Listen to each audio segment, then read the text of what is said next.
L'Islande compte quelques 130 volcans actifs, mais c'est le petit et difficile à prononcer Eyjafjallajökull qui a attiré toute l'attention du monde l'année dernière, clouant au sol plus de 100 000 vols.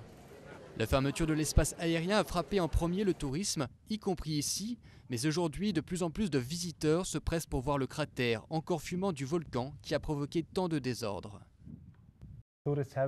Les touristes sont à la recherche d'une nature extraordinaire que vous pouvez voir ici, les glaciers, les volcans, etc.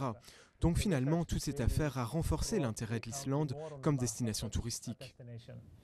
Cette agence de voyage emmène des petits groupes de touristes au sommet du Eyjafjallajökull sur des quads. L'éruption a été catastrophique pour les affaires l'année dernière, mais à présent, les profits sont de retour. Depuis que les excursions ont recommencé en mai, plus de 50 touristes ont déboursé autour de 250 € par personne pour vivre cette expérience. C'est assez incroyable. Je n'avais encore jamais vu quelque chose d'aussi énorme. Je suis très contente d'être venue.